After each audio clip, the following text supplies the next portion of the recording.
Hello lads, right, before we get into the video, a small little favour to ask. Inching very close to 500,000 subscribers, such a mental number. Let's try and hit it before the end of the year.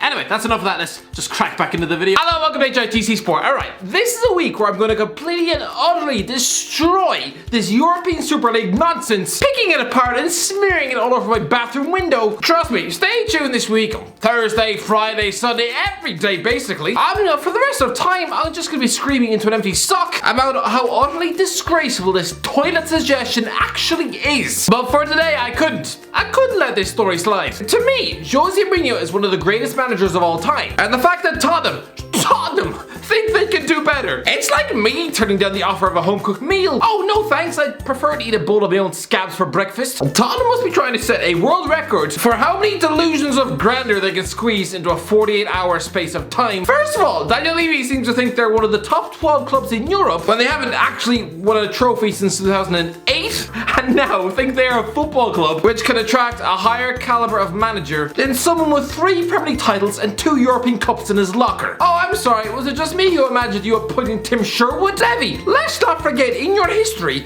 you've appointed managers from Portsmouth, Southampton, and the goddamn Dole Q, and sacking him 6 days before an actual cup final. Are you mentally ill? Levy, please answer me. Did you suffer a stroke over the weekend? Because what is this? Jose Mourinho has won 12 cup finals in his life. He's already beaten Pep Guardiola twice as Tottenham manager, so why would you fire him now? Sure, maybe Levy and Jose didn't see eye to eye. Maybe Mourinho backed over his dog. Maybe he accidentally took a dump in his kettle. I don't know, but it doesn't really matter. If you're a club as starved of silverware as Tottenham, then do not rid yourselves of a serial winner less than a week before a cup final. Yes, I know the League Cup is a tin pot trophy of the credibility of Santa Claus. I know the trophy looks like it was created by 13-year-olds in a Chinese sweatshop at the west coast of Shanghai. I wouldn't be surprised if those medals were actually those chocolate medals you find in sweet shops. It's the FA Cup's ugly twin sister. You know, the one who looks like they were hit by a bus and probably smells of a blocked septic tank. It has no purpose for existing, and considering it changes its name more often than P. Diddy, it clearly has the self-respect of Boris Johnson's barbers. I mean, come on, what did they use? A knife and fork to cut his hair? But still, it's a trophy, and for Tottenham to have aspirations of joining a Super League when they haven't so much as sneezed at a trophy in 13 years, it's like queuing up to get into a swanky Las Vegas nightclub when you haven't showered your armpits since 2008. And what's more, do you know who his replacement is in the dugout?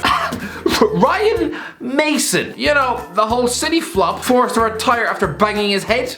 Okay, no, that's a bit unfair. To be fair, it was more than just slapping his head off the kitchen table. I mean, Gary Cahill nearly put the poor guy in a coma, but still, him leading training, in managerial terms, he's a goddamn child. And leaving him in charge of one of the most important games in the club's recent history, up against an experienced ultimate tactician like Pep Guardiola, are we serious here? This isn't even fair. It's like Tyson Fury getting in the ring with a 12-year-old boy. I mean, the Gypsy King would soon be serving 17 years in jail for homicide. What do you really think Mason's tactics consist of? Oh, give it a Harry.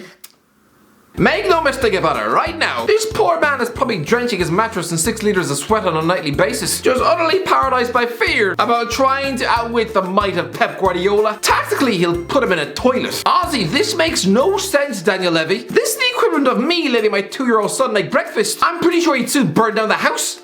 Actually, no, to be fair, he wouldn't, because he's also dealt the considerable handicap of failing to exist. Because as we all know, it's scientifically impossible for the hole in the couch to give birth. This is Ryan Mason's preparation for a cup final. Harry Kane, say no more.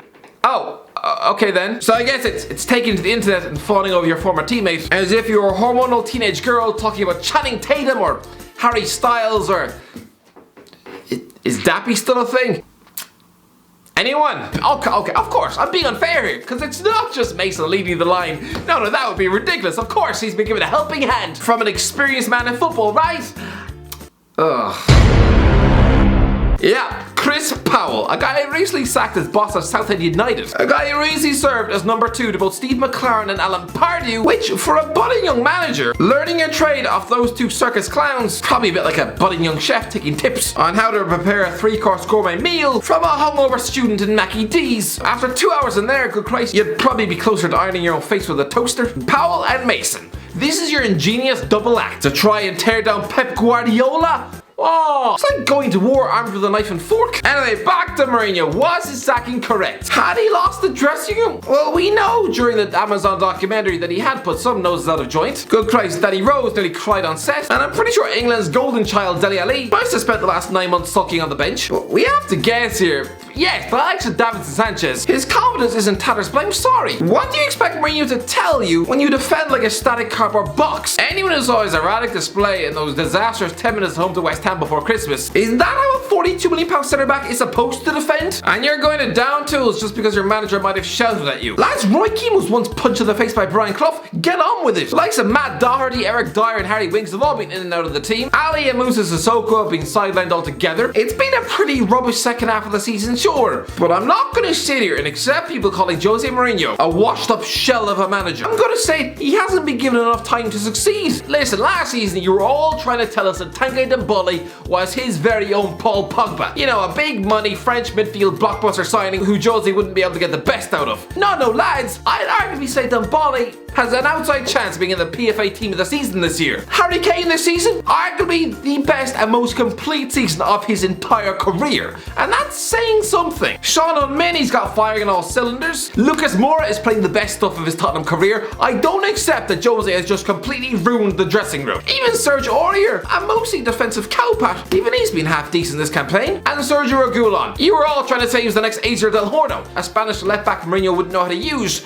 No, again, he's been utterly fantastic. Let's not forget, he's leaving Spurs without ever experiencing a full season at the club from start to finish. Why would you appoint a man on a £15 million annual salary if you're not even going to let him see a campaign from August through till May? Last season, he was picking up a burnt out team in November, a side who'd hit their ceiling. When they didn't win the Champions League final, they knew it was almost impossible they'd ever get back to that stage. For Tottenham, a Champions League final is a once in a lifetime thing. Good Christ, why do you think Christian Eriksen immediately wanted to leave? And so this season, you've given him until April. Listen, I know this season wasn't perfect. A defeat in the North London derby, conceding 5 goals at Park in the FA Cup, getting knocked out of the Europa League by a bunch of plumbers from Zagreb, whose manager was the Croatian Scarface. Yes, it's not been ideal, but give him time to bring in the players he wants. Let him ship out the deadwood, clear the dressing room of the bad stench attitudes. It can't be healthy having a multi-millionaire ego like Dele Alli hanging around in the background like a disgruntled billy goat. I don't understand this, but where will he go? Where is next for Mourinho? I think this is the last we'll ever see of him in the Premier League, which is sad. The man burst onto the scene in the summer 2004, proclaiming himself the special one. His first ever Premier League win was a 1-0 victory over Manchester United at Stamford Bridge, which set the tone by making a statement defeating the greatest manager of all time. And so to finally bow out from England in April 2021 with Tottenham 7th in the league, it's not really fitting for such a glittering CV. It'd be a bit like saying,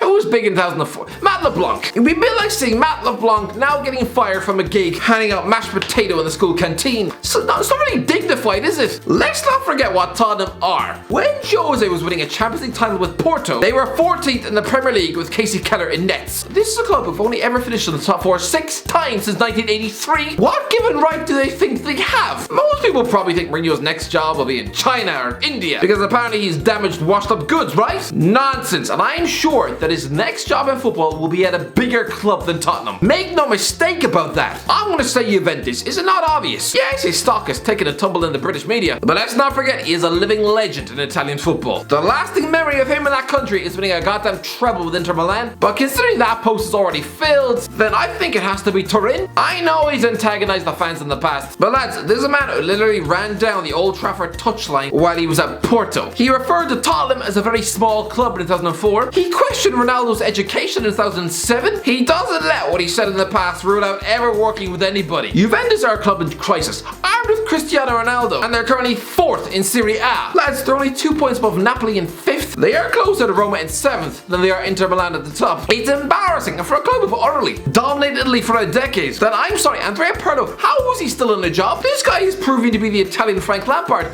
Only even worse, he's just resembling a homeless drunk who doesn't have a tactical clue in his brain. Mourinho is a manager who gets results. And I'm sorry, Juventus need to pair a monster ego like Ronaldo with another blockbuster manager on the same wavelength. You might say, Oh, the Juventus fans won't like his style of play. oh no, are we just forgetting? This is the same club who employed Giovanni Trapattoni for 13 years. I'm an Ireland fan. I like the man, but I will admit his style of football is a homemade recipe for insomnia. Similarly, Marcello Lippi, Fabio Capello, Mourinho, even Maurizio Sarri, they all play a dull as dishwater style of play. Trust me lads, give it 13 months and we will see Mourinho triumphantly holding it off the second scudetto of his career, while Tottenham will lie halfway down the league with someone like Espirito Santo in charge. You know, Mourinho's bench-warming goalie with Porto. Honestly, Tottenham sacking Jose Mourinho, it's like me turning down the offer of a shower. Have you sniffed me lately?